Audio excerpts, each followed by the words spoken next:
আসসালামু আলাইকুম সুপ্রিয় শিক্ষার্থীবৃন্দ, আজকের ক্লাসে তোমাদের সবাইকে স্বাগতম জানাচ্ছি। আজকে আমাদের ওয়ান শট ক্লাসের অষ্টম ক্লাস। আমরা পড়বো আজকে অর্থনীতির প্রথম পত্রের অষ্টম অধ্যায়, তা হচ্ছে খাজনা বা যেটাকে আমরা রেন্ট বলি। এই চ্যাপ্টারে আমরা এমসিকিউ পড়বো।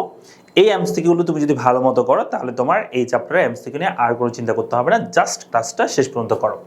সো চলো শুরু করা যাক আজকের লেসন।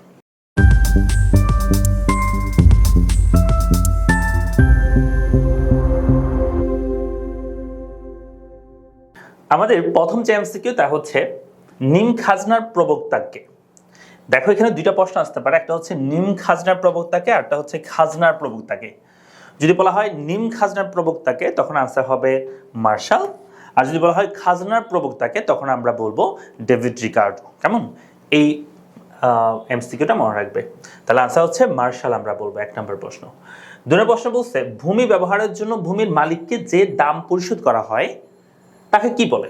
আমরা ভূমি ব্যবহারের জন্য ভূমি মালিককে আমরা কি দিয়ে থাকি? মুনাফা দিয়ে থাকি, অনুপার্জিতা দিয়ে থাকি, নিম খাজনা দিয়ে থাকি, না খাজনা দিয়ে থাকি? তো হচ্ছে খাজনা আমরা বলবো। তাহলে ভূমি ব্যবহারের জন্য ভূমি মালিককে আমরা খাজনা দিয়ে থাকি, আনসার হচ্ছে 4 নম্বরটা হবে। এরপর বলছে যে মানুষ কর্তৃক সৃষ্ট উপকরণ হতে প্রাপ্ত অতিরিক্ত আয়কে কি বলে? অথবা স্বল্পকালে মানুষ সৃষ্ট উপকরণ হতে উদ্ভব হয়। মনে রাখবা স্বল্পকালে যেসব জিনিসের যোগান বাড়ানো পসিবল না, যেমন একটা বিল্ডিং মনে করো, এটা স্বল্পকালে তুমি এটা যোগান রাতারাতি তুমি 8টা বিল্ডিং বানাতে পারবে না। তো এটার জন্য তোমার একটা কি দিতে হয়? তোমাকে খাজনা দিতে হয়, যেটার একটা নাম আছে, স্পেসিফিক নাম। সেটা কি বলে? মানুষ সৃষ্ট বা মানুষ কর্তৃক সৃষ্ট উপকরণ হতে প্রাপ্ত অতিরিক্ত আয়কে কি বলে? বা স্বল্পকালে মানুষ সৃষ্ট উপকরণ হতে সম্ভাব্য যে আয় তাকে আমরা কি বলে থাকি? আনসার হচ্ছে এটাকে আমরা নিম খাজনা বলবো। হ্যাঁ, খাজনা হচ্ছে ভূমি ব্যবহারের জন্য, আর নিম খাজনা হচ্ছে স্বল্পকালে যেসব জিনিসের যোগান বাড়ানো পসিবল না তার জন্য যেটা খাজনা দিতে হয় ওইটার মালিককে, সেটাকে আমরা নিম খাজনা বলে থাকি। হ্যাঁ, এটা একটু মনে রাখবা। আচ্ছা, এবার বলছে স্বল্পকালে উদ্ভব হয়। আচ্ছা, এখানে আর কিছু বলে ফেলি। মোট খাজনা বলতে কি বোঝায় এগুলো একটু বলে দিই, তাহলে তোমাদের সুবিধা হবে। মোট খাজনা হচ্ছে মূলত একটা জমি বা একটা বিল্ডিং বা একটা যে কোনো ভূমি ব্যবহারের জন্য ভূমি মালিকের সাথে তোমার সাথে যে চুক্তিবদ্ধ যে খাজনা, সেটা হচ্ছে মূলত মোট খাজনা। মানে তুমি তাকে বললা যে আমি আপনাকে 10,000 টাকা দিব, তো এর ভিতর বিভিন্ন ক্লাসিফিকেশন থাকতে পারে। 10,000 টাকার মধ্যে ভূমি ব্যবহারের জন্য 5,000 টাকা, অন্যান্য সুবিধা আরও কিছু থাকতে পারে, যেমন বিনিয়োগ বই সুদ বাবদ, হ্যাঁ, তারপর দেখাশোনার খরচ বাবদ, সিকিউরিটি বাবদ, এরকম বিভিন্ন খরচ থাকতে পারে। সেগুলো মিলে আরও 5,000 টাকা। টোটাল হচ্ছে মোট খাজনা, সেটাকে আমরা মোট খাজনা বলি। আর অর্থনৈতিক খাজনা কোনটা? অর্থনৈতিক খাজনা মানে হচ্ছে যেটাকে আমরা নিট খাজনা বলি, অর্থনৈতিক খাজনা বলা হয় সেটা শুধুমাত্র ভূমি ব্যবহারের জন্য যে খাজনা দেওয়া হয় সেটাকে বলা হয় নিট খাজনা বা অর্থনৈতিক খাজনা। যেমন ওই যে বলছি 10,000 টাকা মোট খাজনা, কিন্তু নিট খাজনা হচ্ছে সেখানে শুধু ভূমির জন্য ব্যবহার করার জন্য, মানে ভূমি ব্যবহার করার জন্য 5,000 টাকা দেওয়া হয়, সেটা হচ্ছে নিট খাজনা হবে। হ্যাঁ, আর এটা সেম, দুইটাই সেম কথা। তাহলে নিম খাজনাকে, নিম খাজনা হচ্ছে স্বল্পকালে যেসব জিনিসের যোগান বাড়ানো পসিবল নয় সেগুলোর জন্য যে খাজনা দিতে হয় সেটাকে আমরা বলি নিম খাজনা। হ্যাঁ, আচ্ছা, তো এগুলো একটু আমাদের মনে রাখতে হবে। এরপর আসো, বলছে স্বল্পকালে উদ্ভব হয়। একই কথা, স্বল্পকালে উদ্ভব হয়ে থাকে নিম খাজনা স্বল্পকালে। হ্যাঁ, আচ্ছা, তা বলছে বিনিয়োগ ছাড়া ভূমির মূল্য বৃদ্ধিকে কি বলে? দেখো তুমি কোনো বিনিয়োগই করো নাই, তোমার মূল্য যদি বৃদ্ধি পায়, ভূমির মূল্য কিভাবে? যেমন মনে করো যে এটা একটা জমি, এই জমি তোমার দাম হচ্ছে 1 লক্ষ টাকা। হ্যাঁ, কিন্তু এই জমির পাশ দিয়ে হঠাৎ করে একটা নতুন হাইওয়ে হলো, বড় রাস্তা হয়েছে, যার কারণে এই জমির মূল্য বেড়ে 1 লক্ষ টাকা থেকে বেড়ে 1,50,000 টাকা হয়েছে। তাহলে অতিরিক্ত যে 50,000 টাকা হয়েছে, বাড়ছে, তোমার ইনকাম বাড়ছে বা বিক্রয় মূল্য বাড়ছে, এইটাকেই বলা হয় মূলত অনুপার্জিত আয়। হ্যাঁ, অ্যাকাউন্টিং এর ভাষায় এটাকে আমরা কি বলি? সরি, ইকোনমিক্সের ভাষায় এটাকে আমরা অনুপার্জিত আয় বলি। যদিও অ্যাকাউন্টিং এর ভাষায় অনুপার্জিত আয় অন্য জিনিস। অনুপার্জিত আয় মানে হচ্ছে অ্যাকাউন্টিং এর ভাষায় যদি তুমি কারো কাছ থেকে অগ্রিম নিয়ে ফেলো, যেমন তুমি সেবা না দিয়ে অগ্রিম কারো কাছে টাকা নিয়ে ফেলছো, এটাকে বলা হয় অনুপার্জিত আয়, মানে যে আয়টা এখনো উপার্জন হয় নাই এটা বোঝায়। কেমন? কিন্তু ইকোনমিক্সে সেটা না। ইকোনমিক্স হচ্ছে অনুপার্জিত আয় মানে হচ্ছে কোনো ভূমি বা জমিতে তুমি কোনো বিনিয়োগ না করে যদি এটার মূল্য বৃদ্ধি পায় অন্য কোনো কারণে, জনসংখ্যা বৃদ্ধি পাইতে পারে, অর্থনৈতিক অঞ্চলের মধ্যে পড়ে যেতে পারে, রাস্তাঘাট হয়েছে, উন্নয়ন হয়েছে, এটার কারণে যদি জমির মূল্য বৃদ্ধি পায় সেটাকে আমরা বলি অনুপার্জিত আয়। মানে তুমি কোনো বিনিয়োগ করা নেই, কিছু করা নেই, তোমার কিন্তু ভূমির মূল্য বৃদ্ধি পাইছে, যেটাকে বলা হয় অনুপার্জিত আয়। 6 নম্বর প্রশ্ন বলছে খাজনা দামের অন্তর্ভুক্ত নয়, কে বলেছে? মূলত এখানে দুইটা কথা, একটা হচ্ছে ডেভিড রিকার্ডো বলছে যে খাজনা দামের অন্তর্ভুক্ত নয়, অর্থাৎ যে দামের উপর খাজনা ডিপেন্ড করে ডেভিড রিকার্ডোর মতে, কোনো তবে দামের উপর খাজনা ডিপেন্ড করে। আর আধুনিক অর্থনীতির মতো হচ্ছে খাজনার উপর দাম ডিপেন্ড করে, এটাই হচ্ছে মূলত মূল ডিফারেন্সটা। ঠিক আছে, তাহলে এখানে আমাদের আসতে হবে ডেভিড রিকার্ডো খাজনা দামের অন্তর্ভুক্ত নয়, কথাটা বলেছে ডেভিড রিকার্ডো, মানে ডেভিড রিকার্ডোর মধ্যে দামের কারণে খাজনা কি হয় না, কোনো সরি দামের কারণে খাজনা পরিবর্তন হয়, খাজনার কারণে দামের কোনো পরিবর্তন হয় না। কার মধ্যে? ডেভিড রিকার্ডোর মতে। এটা হচ্ছে 4 নম্বর। এরপর বলছে যে খাজনা ও দামের সম্পর্কীয় মতবাদ কয়টি? দুইটি, একটা হচ্ছে ডেভিড রিকার্ডোর মতবাদ, আরটা হচ্ছে আধুনিক মতবাদ। কেমন? এই দুটো হচ্ছে খাজনা সম্পর্কে বা খাজনা নির্ধারণের ক্ষেত্রে এই দুটা পরিমাপের পদ্ধতি আর কি, এই দুটা। 8 নম্বর প্রশ্ন বলছে নিম খাজনা পরিমাপের সূত্র কোনটি? নিম খাজনা পরিমাপের সূত্র, হ্যাঁ, মূলত নিম খাজনা পরিমাপের দুইটা সূত্র আছে, আমি একটু তোমাদের লিখে দিই তাহলে তোমাদের সুবিধা হবে। একটা হচ্ছে খাজনা পরিমাপের সূত্র, খাজনা পরিমাপের সূত্র হচ্ছে আমরা যদি বলি খাজনা সূত্র কি, তাহলে হচ্ছে টোটাল রেভিনিউ থেকে, আমি একটু এখানে লিখি, খাজনা আমরা পাবো একটা হচ্ছে টোটাল রেভিনিউ থেকে টোটাল কস্ট বাদ দিলে খাজনা পাওয়া যায়, আরেকটা হচ্ছে গড়ের দিক থেকে যদি বলা হয়, গড়ের দিক থেকে যদি আমরা বলি একক প্রতি, সেক্ষেত্রে হচ্ছে অ্যাভারেজ রেভিনিউ থেকে অ্যাভারেজ কস্ট বাদ দিলে খাজনা পাওয়া যায়। কেমন? এটা একটু মনে রাখবা। আরটা হচ্ছে নিম খাজনা, নিম খাজনা। তো নিম খাজনাটা কেমনে পাবো? টোটাল রেভিনিউ থেকে, এই টোটাল রেভিনিউ থেকে টোটাল ভ্যারিয়েবল কস্ট বাদ দিলে, পরিবর্তনশীল ব্যয় বাদ দিলে, তাহলে তুমি নিম খাজনা পাবা। আরেকটা আছে নিম খাজনা, আরেকটা সূত্র আছে নিম খাজনা, এটা হচ্ছে তোমার গড়ের দিক থেকে, তাহলে অ্যাভারেজ রেভিনিউ থেকে, এই যে অ্যাভারেজ রেভিনিউ থেকে শুধু অ্যাভারেজ ভ্যারিয়েবল কস্টটা বাদ দিব, এসি না, এসি মানে হচ্ছে গড় ব্যয়, আর অ্যাভারেজ হচ্ছে গড় পরিবর্তনশীল ব্যয়টা শুধু বাদ দিতে হবে, তখনই আমরা নিম খাজনা পাবো। তাহলে সূত্র কোনটা? নিম খাজনা পরিমাপের সূত্র কোনটি? TR minus TC. এটা তো মোট খাজনা বা খাজনা বের করার সূত্র, টিআর মাইনাস টিভিসি। হ্যাঁ, আনসার হবে এটা, টিআর মাইনাস টিভিসি হবে। ঠিক আছে, এটা আমরা পারবো, এই 4টা সূত্র মনে রাখবা, ঠিক আছে, কাজে দিবে এগুলো। তাহলে আনসার হচ্ছে এটা হবে 2 নম্বরটা। এরপর আসো 9 নম্বর এমসিকিউ। 9 নম্বর বলছে আধুনিক তত্ত্ব অনুসারে, আধুনিক তত্ত্ব অনুসারে খাজনা সমান মোট আয় মাইনাস মোট পরিবর্তনশীল ব্যয়। মোট আয় থেকে মোট পরিবর্তনশীল ব্যয় বাদ দিলে খাজনা হবে। খাজনা সমান প্রকৃত আয় থেকে গড় পরিবর্তনশীল ব্যয়, গড় পরিবর্তনশীল ব্যয় হবে না। খাজনা সমান প্রাপ্ত আয় থেকে যোগান দাও। খাজনা সমান এএফসি প্লাস অতিরিক্ত আয়। উত্তর হচ্ছে এএফসি প্লাস অতিরিক্ত আয়, এটা হচ্ছে তোমার নিম খাজনা মূলত। তারপর এটা তো প্রকৃত আয় থেকে গড় পরিবর্তনশীল ব্যয়, এটা তো কোনো কিছুর মধ্যে কোনো সূত্রের মধ্যে খাজনা মোট আয় মাইনাস মোট পরিবর্তনশীল, এটা মোট আয় থেকে মোট পরিবর্তনশীল বাদ দিলে নিম খাজনা পাওয়া যায়, এটা নিম খাজনার সূত্র, এটাও নিম খাজনার সূত্র এক ধরনের। হ্যাঁ, তবে খাজনা সূত্র হচ্ছে প্রাপ্ত আয় থেকে যোগান দাম বাদ দিলে, এটা হচ্ছে আধুনিক মতে প্রাপ্ত যে ইনকাম বা বলতে টোটাল রেভিনিউ থেকে যোগান দাম বলতে টোটাল কস্টটাকে বোঝানো হচ্ছে। কেমন? এটা বাদ দিলে মূলত কি পাচ্ছে আমরা? খাজনা আমরা পাচ্ছি, আধুনিক মতে এটাই হবে। হ্যাঁ, 3 নম্বরটা। এর বলছে খাজনা কত প্রকার, আমাদেরকে প্রশ্ন করছে খাজনা কত প্রকার। খাজনা মূলত এখানে দুইটাকে ইন্ডিকেট করছে, একটা হচ্ছে মোট খাজনা, নিট খাজনা, ওটাকে ইন্ডিকেট করছে। কেমন? তাহলে খাজনা হচ্ছে 2 প্রকার, মোট খাজনা, নিট খাজনা। কেমন? এটা হবে আনসার। এর বলছে খাজনা হচ্ছে এমন একটি দীর্ঘমেয়াদী ধারণা, খাজনা হচ্ছে একটি দীর্ঘমেয়াদী ধারণা, এটা কার উক্তি, কে বলেছেন? হ্যাঁ, এটা হচ্ছে ডি সলভেটর, এটা সলভেটর এটা বলেছেন যে খাজনা হচ্ছে একটি দীর্ঘমেয়াদী ধারণা, এটা বলেছেন ডি সলভেটর। তাহলে এটা হবে রাইট আনসার। এরপর আসো একজন উৎপাদনকারী মোট আয় 5,600 টাকা, আচ্ছা মোট আয় করছে 5,600, মোট ব্যয় করছে 5,400, মোট পরিবর্তনশীল ব্যয় 5,000 টাকা। বুঝছো? তাহলে উৎপাদনকারীর নিম খাজনা কত? আমরা একটু আগে বলেছি নিম খাজনার সূত্র হচ্ছে, আমরা জানি নিম খাজনা, হ্যাঁ, নিম খাজনা মানে আমরা কি বলেছি যে টোটাল রেভিনিউ থেকে টোটাল ভ্যারিয়েবল কস্ট বাদ দাও। টোটাল রেভিনিউ হচ্ছে 5,600, 5,600 হচ্ছে মোট আয় এবং মোট পরিবর্তনশীল ব্যয় বাদ দিবা। মোট পরিবর্তনশীল ব্যয় কত? এই যে পরিবর্তনশীল ব্যয় হচ্ছে 5,000 টাকা, আবার ওইটা বাদ দিও না, হ্যাঁ, মোট ব্যয় বাদ দিও না, মোট পরিবর্তনশীল ব্যয় বাদ দিবা। তাহলে আসতে হবে 5,600 থেকে, এটা 600 হবে, 5,600 থেকে 5,000 বাদ দিলে আনসার হবে 600। এটা হচ্ছে নিম খাজনা হবে, হ্যাঁ, 600 হবে। তাহলে এটা আমাদের আনসার হচ্ছে 600 হবে। কেমন? আচ্ছা, এরপর আসো বলছে প্রান্তিক জমির খাজনা কিরূপ হয়। দেখো, ডেভিড রিকার্ডো মূলত জমিকে 3 ভাগে ভাগ করছে, প্রথম শ্রেণী, দ্বিতীয় শ্রেণী, তৃতীয় শ্রেণী। ওই তৃতীয় শ্রেণীর জমিকে বলা হয় খাজনাবিহীন জমি বা প্রান্তিক জমি, যেই জমিতে কোনো র্যান্ট দিতে হয় না। আমরা বিস্তারিত যে ক্লাস, সেই ক্লাসের মধ্যে পড়াইছি এটা, তো তোমরা যদি পারো একটু দেখে নেওয়ার চেষ্টা করবা। তো যেটা বলছিলাম যে প্রান্তিক জমি খাজনা কিরূপ হয়, উত্তর হচ্ছে 0 হয়, যেখানে কোনো খাজনা দিতে হয় না। প্রান্তিক জমিতে কোনো খাজনা দিতে হয় না, হ্যাঁ, আনসার হবে 0 হয়।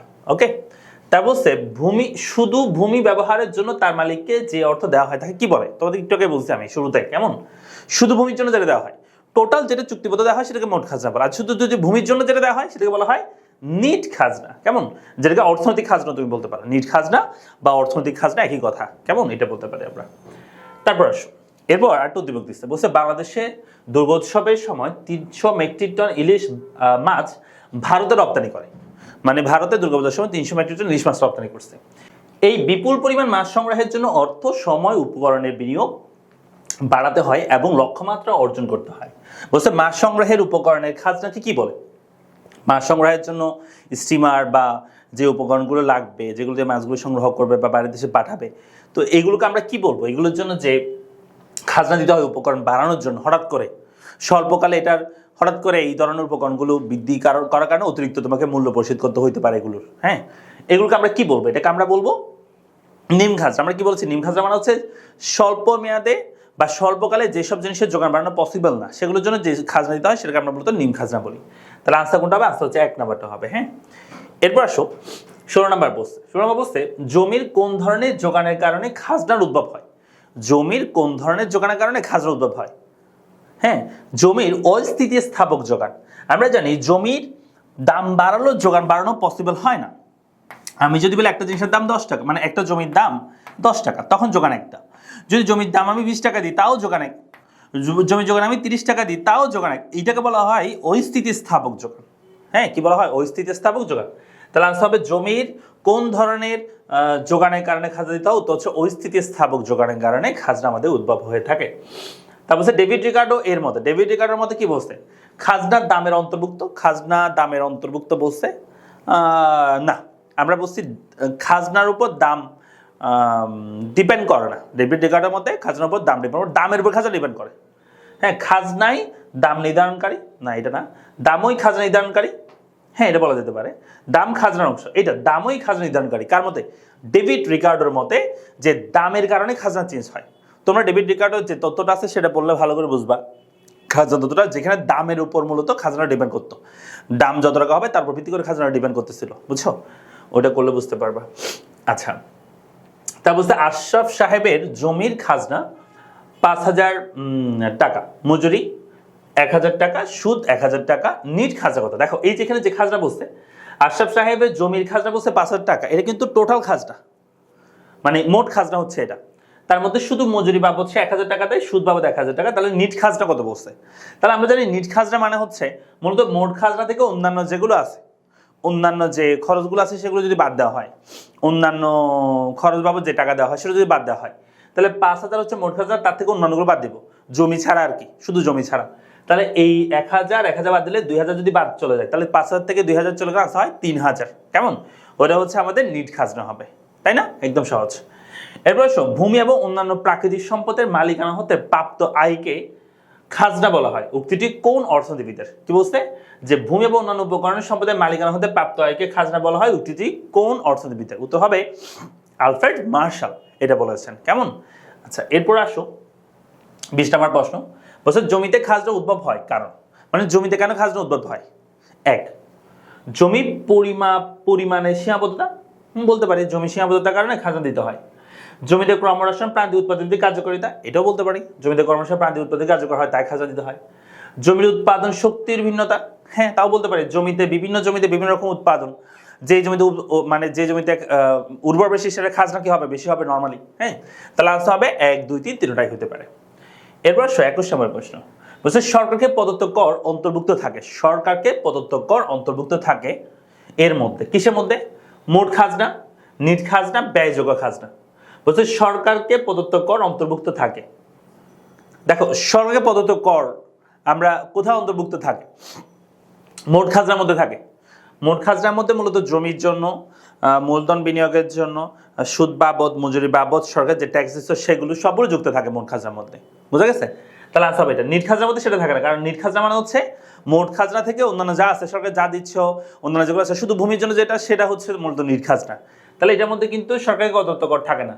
ব্যয়যোগ্য আয়, ব্যয়যোগ্য আয়ের মধ্যে সরকার প্রদত্ত আয়কর থাকে না। দেখো আমরা ফার্স্ট পেপারে চ্যাপ্টার 9 আছে ব্যয়যোগ্য আয়, এটা পড়বো আমরা। সো সে ব্যয়যোগ্য আয়, বাট আমরা বলি ডিসপোজেবল ইনকাম। এটা সূত্র কি জানো?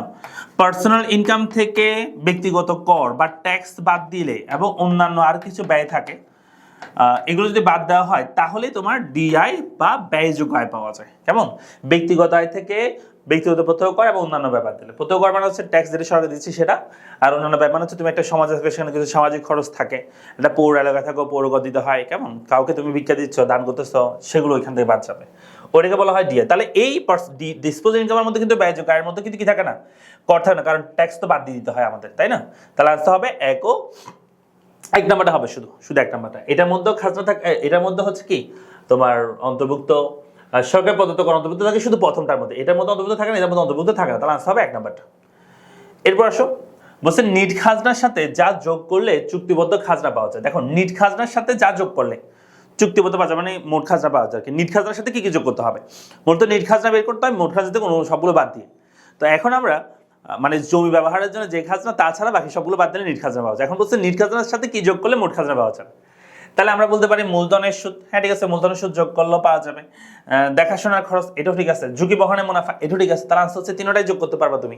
নিট খাজনার সাথে তিনটা যোগ করলেও কি পাওয়া যাবে? মোট খাজনা পাওয়া যাবে। আচ্ছা, তারপর আসো 23 নাম্বার বলছে অর্থনৈতিক খাজনা বলতে বোঝায়। অর্থনৈতিক খাজনা বলতে কি বোঝায়? কেবল জমি ব্যবহারের দাম বলতে পারি। আর তারপর হচ্ছে জমির মালিকের নিজস্ব জমির মূল্য, জমির মালিকের নিজস্ব জমির মূল্য, নিজস্ব জমির মূল্য, এটা তো একটু কনফিউশন। আচ্ছা যাই হোক, জমির মালিকের নিজস্ব শ্রমের মূল্য, উত্তর হচ্ছে না, হচ্ছে এক নাম্বারটা সবচেয়ে বেশি অ্যাপ্রোপ্রিয়েট, তাই না? যে কেবল জমি ব্যবহারের জন্য ব্যবহারের জন্য যে দাম সেটাকে আমরা বলে থাকি খাজনা, তাই না? আচ্ছা, এরপর আসো পরবর্তী কোয়েশ্চেন বলছে ভূমির খাজনা দেওয়া হয় কারণ, মানে ভূমির খাজনা কেন দেওয়া হয়?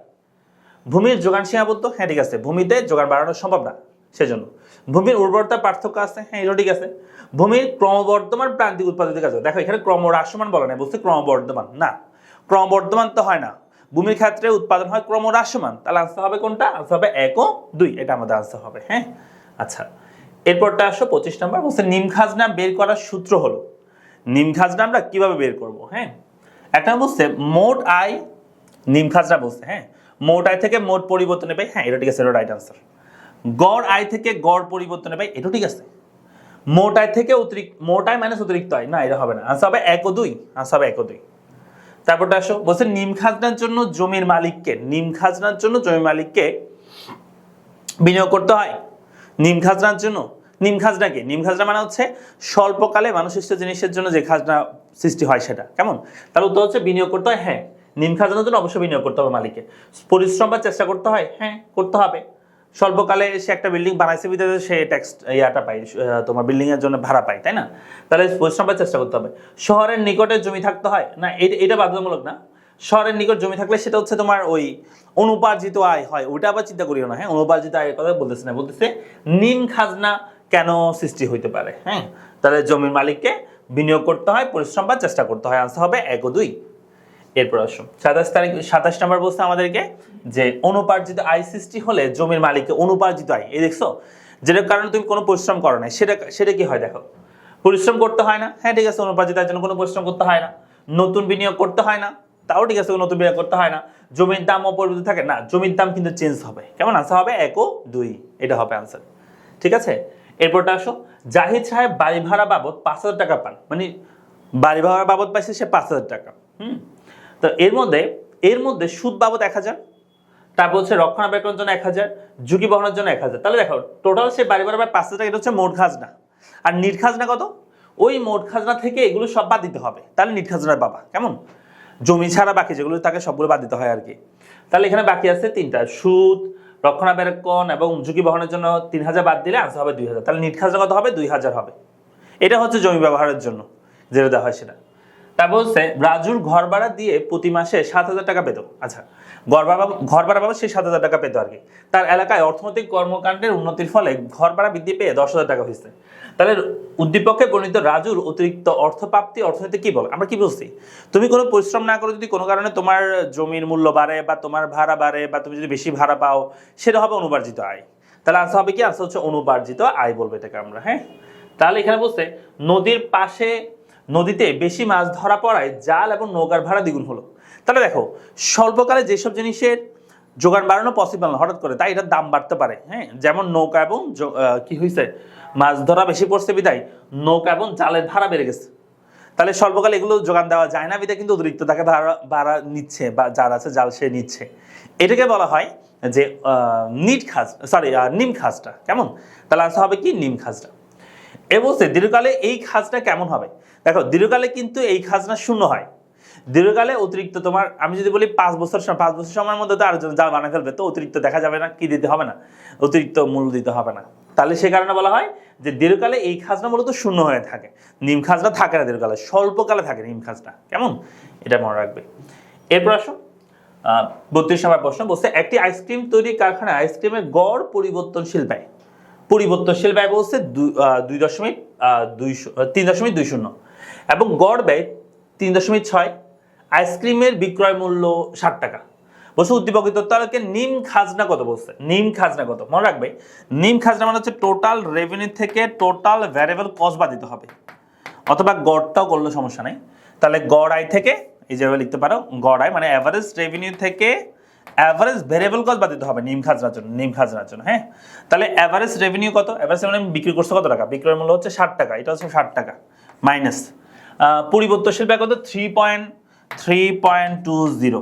তাহলে আনসার কত দাঁড়ায়, তুমি যদি 7 থেকে 3.20 বাদ দাও তাহলে 3 দুগুণ 6, তাহলে 3 আনসার হবে 3.80 আনসার আসছে, এই যে আনসার এটা 3.80। আচ্ছা, তাহলে এটা পড়ছে আমরা নিম খাজনা। যদি বলতো আমাদের মোট খাজনা কত, হ্যাঁ, বা খাজনা কত, তখন কি করতো জানো, এই অ্যাভারেজ রেভিনিউ থেকে তখন বাদ দিতে হবে অ্যাভারেজ কস্ট বাদ দিতে হইতো, গড় ব্যয় বাদ দিতে হইতো। তাহলে এখানে গড় ব্যয় কত, গড় ব্যয় হচ্ছে এই যে 3.6। তাহলে অ্যাভারেজ রেভিনিউ আগের মতো, কিন্তু অ্যাভারেজ কস্ট হচ্ছে এখন কত 3.6, তাহলে 3.6 বাদ দিতাম, 3.6 বাদ দিলে আনসার হবে 3. এটা আমরা লিখে দিই 3.40। এটা হইতো তখন আমাদের কি খাজনা, মোট খাজনা বা খাজনা হইতো। কেমন, তাহলে আনসার হবে কি, আনসার হচ্ছে আমাদের এখানে, হ্যাঁ আনসার হবে আমাদের 3.8। এটা নিম খাজনা। খাজনা পরিমাণ কত, ওই যে আমি যে প্রশ্ন করছি সেই প্রশ্ন উত্তর দিচ্ছে। তাহলে আনসার হবে 3.4। এটা হচ্ছে আমাদের খাজনার পরিমাণ। ওকে, এবার আসো আমরা 34 নম্বর প্রশ্ন দেখি। বলছে নিচের উদ্দীপকের আলোকে 34-25 নম্বর প্রশ্ন উত্তর দাও। বলছে বাদল একজন ব্যবসায়ী, ইউসুফ প্লাজায় তার 3টি বড় বড় দোকান আছে। সাম্প্রতিককালে যাতায়াত ব্যবস্থাপনা বিদ্যুৎ সুবিধার উন্নয়নের কারণে তিনি বাজারের কাছে একটি বেশি ভাড়া সত্ত্বেও একটি বাড়ি ভাড়া নিয়েছেন। সে বাজারের কাছে চলে আসছে তার দোকান আশেপাশে যাতায়াতের সুবিধার জন্য আর কি, সবকিছুর জন্য। তাহলে উদ্দীপকে বাদলের বাড়ি ভাড়া বৃদ্ধির কারণ কি, কারণ অবকাঠামোগত উন্নয়ন, হ্যাঁ বলতে পারি এখানে অবকাঠামোগত ভালো, সেজন্য এখানে দাম বেশি নিচ্ছে। জনগণ দৃষ্টিভঙ্গি পরিবর্তন, মালিক পক্ষের চাহিদা বৃদ্ধি, জনগণের আয় বৃদ্ধি, তো হচ্ছে অবকাঠামোগত উন্নয়ন, এটার কারণে সে বেশি দামে কিনছে, মানে সে ভাড়া নিচ্ছে আর কি। বলছে এক্ষেত্রে বাড়ি ভাড়া বৃদ্ধির কারণ হলো, কেন বাড়ি ভাড়া বৃদ্ধি পাচ্ছে, চুক্তিভিত্তিক খাজনা, বাড়ি ভাড়া বৃদ্ধি পাইছে, বলছে বাড়ি ভাড়া বৃদ্ধি পাইছে এটা নিম খাজনার কারণে বৃদ্ধি পাইছে। কারণ কি, কারণ হচ্ছে স্বল্পকালে সে বিল্ডিং আরেকটা বানানো যাবে না, বিদেশি সে বেশি দামে কি করছে নিচে। তাহলে অর্থনৈতিক খাজনা, এটাকে আমরা নিট খাজনা বলে, অর্থনৈতিক খাজনাকে, ঠিক আছে। তারপর চুক্তিভিত্তিক খাজনা, নিম খাজনা, নিম খাজনা বলা যেতে পারে, নিম খাজনা, নিম খাজনা রাইট আনসার হবে। হ্যাঁ, রাইট আনসার নিম খাজনা। তারপর বলছে একটি দেশের উর্বরতা শ্রেণীভেদে প্রথম, দ্বিতীয়, তৃতীয় শ্রেণীর জমি রয়েছে। সকল জমিতেই একক প্রতি উৎপাদন খরচ 6,000। আচ্ছা, কি বলছে, এক প্রতি উৎপাদন খরচ কয় হাজার, প্রতিটা জমিতে 6,000 টাকা। এবং বলছে প্রথম শ্রেণীর, এটা হচ্ছে উৎপাদন খরচ কস্ট। প্রথম শ্রেণী, দ্বিতীয় শ্রেণী, তৃতীয় শ্রেণীতে একক প্রতি ধান উৎপাদন হয়েছে 45 মণ, 30 মণ, 20 মণ। আচ্ছা, কেন 45, 30, 20 মণ কেন উৎপাদন হয়েছে, হ্যাঁ, প্রতি মণ ধানের 30 লাখ। আচ্ছা, এটা একটু বলে ফেলি, এটা হচ্ছে ডেভিড রিকার্ডো যে খাজনা তথ্য সেটা অনুযায়ী বলতেছে, তাহলে তোমাদের কাছে সহজ হয়ে যাবে। এখানে আমি যদি বলি তোমার যদি দাম, হ্যাঁ, দাম কয় টাকা, দাম হচ্ছে একক প্রতি যে দাম, প্রতি মণ ধানের দাম হচ্ছে 30 টাকা, 300 টাকা। তাহলে আমি এখানে দামগুলো আগে লিখে নিচ্ছি, দাম 300, এটাও দাম 300, এটাও দাম 300, এটাও দাম কত 300। প্রথম শ্রেণী, দ্বিতীয় শ্রেণী, তৃতীয় শ্রেণী, সব শ্রেণীর জমিতে, সব শ্রেণীর জমিতে দাম সেম। এবং আমি যদি বলি উৎপাদন কেমন, উৎপাদন কত হয়েছে, প্রথম শ্রেণীর জমিতে আমাদের উৎপাদন হয়েছে, তো দেখো প্রথম শ্রেণীর জমিতে আমাদের উৎপাদন হয়েছে 45 মণ ধান, হ্যাঁ 45 মণ ধান। দ্বিতীয় শ্রেণীতে উৎপাদন হয়েছে 30 মণ, এরপরটা হচ্ছে 20 মণ। আচ্ছা, এখন তোমাদের প্রশ্ন হচ্ছে স্যার প্রথম শ্রেণীর জমিতে বেশি উৎপাদন হয়েছে, পরটা কম, এরপরটা আরো কম কেন, কারণ জমির উর্বরতার পার্থক্য আছে। ডেভিড রিকার্ডো বলছে যে জমির ক্ষেত্রে উর্বরতার সাথে পার্থক্য আছে। জমিকে ডেভিড রিকার্ডো 3 ভাগে ভাগ করছে, বলছে একটা প্রথম শ্রেণীর জমি, একটা দ্বিতীয় শ্রেণী, একটা তৃতীয় শ্রেণী। প্রথম শ্রেণীর জমিতে অনেক বেশি উৎপাদন হয়, উর্বর একদম। দ্বিতীয় শ্রেণীর জমি হচ্ছে মোটামুটি উর্বর। তৃতীয় শ্রেণী হচ্ছে একদম অনুর্বর, একদম কম উৎপাদন হয়। আচ্ছা, যাই হোক, তো এগুলো হচ্ছে উৎপাদন করছে আমরা। তাহলে আমি যদি বলি এখন এইটা থেকে তাদের আয় কত হয়েছে, আয় মানে বিক্রি করে বিক্রয় মূল্য কত পাইছে তারা, বা আয় কত পাইছে। আয় হচ্ছে দাম ইন্টু উৎপাদনের পরিমাণ গুণ করে দিলে, এটা যদি গুণ করে দিই 345 কত হবে, 45 গুণ 90, 345 হচ্ছে 90-এর সাথে 45 যোগ করতে হবে, 90-এর সাথে 45 যোগ করলে হবে, এখানে 10 দিয়ে দাও, তাহলে 35, কেমন 35, 135 নাকি 135 মানে হচ্ছে 1350 হবে আর কি, একটা শূন্য বাড়বে, একটা না দুইটা শূন্য বাড়বে, 13,500। এটা হচ্ছে তাদের মোট আয়। এরপরটা যদি বলি 3 তিরিকে 9, এটা 9 লিখলাম, আর এখানে একটা শূন্য, এখানে 3টা শূন্য, 3,000 বাড়বে। আচ্ছা, পরটা হচ্ছে 3 দুগুণ 6, এটা হবে 6, এটা হলে 3টা শূন্য বাড়বে, 6,000। তাহলে এগুলো সবগুলো হচ্ছে আয়। এবার সব ব্যয়গুলো আমরা যদি লিখি, ব্যয় কত হচ্ছে, তো ব্যয় হচ্ছে বলতে প্রত্যেকটা জমিতে ব্যয় হচ্ছে 6,000 করে, তাহলে 6,000, এটা তো ব্যয়, এটা তো 6,000 ব্যয়, এটা তো কত 6,000 ব্যয়। তাহলে আমাদের খাজনা কত, এই যে খাজনা দেখো, এই যে খাজনা পরিমাণ কত, 6,000 থেকে 6,000 বিয়োগ করলে এটা হবে 0। এই যে তৃতীয় শ্রেণীর জমি, যে শ্রেণীতে কোনো কি হয় না, খাজনা দিতে হয় না, আর দ্বিতীয় শ্রেণীর যে জমি, এই জমিতে 9,000 থেকে 6,000 বাদ দিলে এটা হবে 3,000, কেমন। আর এটা কত হবে, 13,000 থেকে 6,000 বাদ দাও, 6 দুগুণ 12, 13,000 মানে 7,500 হবে, 7,500 হবে। এটা হচ্ছে মূলত কি খাজনার পরিমাণ, কিসের পরিমাণ, খাজনার পরিমাণ। তাহলে বলছে প্রথম শ্রেণীতে জমির খাজনা কত হবে, তাহলে প্রথম শ্রেণীর জমির খাজনা হবে 7,500 হবে। তাহলে এই যে ডেভিড রিকার্ডো বলছিল যে দামের উপর খাজনা ডিপেন্ড করে, কেন জানো, কারণ এখানে দাম যদি 300 টাকা না হয় 400 টাকা করে তুমি ধরো, এবং এখানে যেটা আয় হবে প্রান্তিক জমিতে সেটা যদি ব্যয় প্রত্যেকটাতে ধরো, দেখবা যে এই খাজনাগুলো চেঞ্জ হয়ে যাবে, এটা আরো খাজনা বেড়ে যাবে যদি এই দামটা আরো বাড়ায় ধরি। তাহলে এই দামের উপরেই খাজনা ডিপেন্ড করে, কার মতে, ডেভিড রিকার্ডোর মতে। কিন্তু আধুনিক মতে খাজনার উপর কি ডিপেন্ড করে, দাম বলে। আধুনিক মতবাদ অনুযায়ী খাজনার উপর কি করে, দাম ডিপেন্ড করে থাকে, কেমন। তাহলে আমাদের এই প্রশ্ন অনুযায়ী তাহলে উত্তর হবে কত, 7,500 হবে, কেমন, আনসার হবে 7,500। এরপর বলছে খাজনাবিহীন জমি কোনটি, বলছে খাজনাবিহীন জমি কোনটা, এটা খাজনা দিতে হয় না, আনসার হচ্ছে তৃতীয় শ্রেণীর জমি, যেটা হচ্ছে আমাদের খাজনাবিহীন জমি বা প্রান্তিক জমি বা নো রেন্ট ল্যান্ড বলা হয় এটাকে। হ্যাঁ, তো আমাদের চ্যাপ্টার এখানে শেষ। এই চ্যাপ্টারের এমসিকিউগুলো আশা করছি তোমাদের ভালো লেগেছে। যদি এই ভিডিওগুলো ভালো লেগে থাকে তাহলে তোমরা অবশ্যই আমাদের ইউটিউব চ্যানেল সাবস্ক্রাইব করে রাখবা, আর পড়ালেখা পেজ অবশ্যই ফলো করে রাখবা। সো দেখা হচ্ছে সবার সাথে। আর আমাদের অফলাইন ব্যাচে তোমরা যদি যুক্ত হতে চাও চট্টগ্রাম চকবাজার, তাহলে যুক্ত হতে পারো আমাদের সাথে, আমাদের ডেসক্রিপশনে নাম্বার দেওয়া আছে, যোগাযোগ করতে পারো। আর অনলাইন ব্যাচে যুক্ত হওয়ার জন্য আমাদের পেজে মেসেজ দাও অথবা নাম্বারে যোগাযোগ করতে পারো ডেসক্রিপশন বক্সে।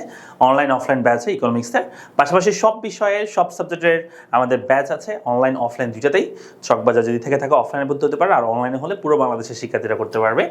সো দেখা হচ্ছে সবার সাথে পরবর্তী ক্লাসে। সবাই ততক্ষণ ভালো থাকো, সুস্থ থাকো। আসসালামু আলাইকুম।